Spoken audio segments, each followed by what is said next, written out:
Salut les jeunes, j'espère que vous allez bien. On se retrouve dans cette vidéo pour répondre à la fameuse question « Situer le passage ».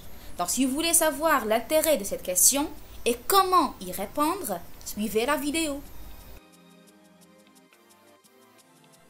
Dans la quasi-majorité, pour ne pas dire dans tous les examens régionaux, vous trouvez la question « Situer le passage ». À votre avis, pourquoi on vous la pose cette question?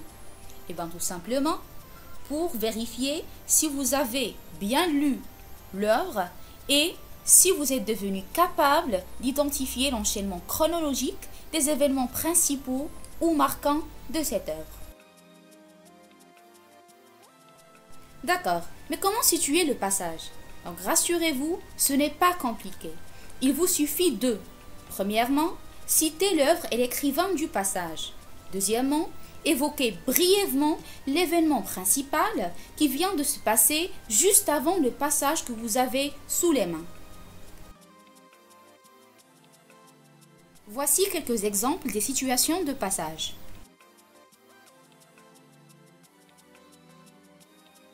Exemple 1. Si l'œuvre que vous avez choisie est par exemple La boîte à merveilles, vous pouvez écrire: ce passage est extrait du roman autobiographique La boîte à merveilles de son écrivain marocain Ahmed Sefrioui. Il vient après que, et là vous allez donner un petit résumé du dernier événement principal qui s'est passé avant le passage.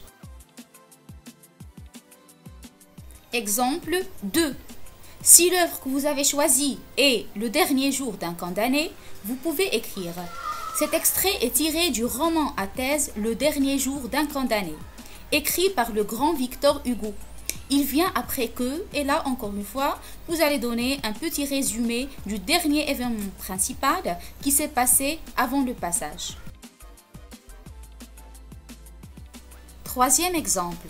Si l'œuvre que vous avez choisie est la pièce de théâtre Antigone, vous pouvez écrire: ce texte est extrait de la pièce de théâtre Antigone ou bien de la tragédie moderne Antigone, écrite par le dramaturge français Jean Anouilh. Il arrive après le, et là vous allez donner un petit résumé du dernier événement principal qui s'est passé avant le passage.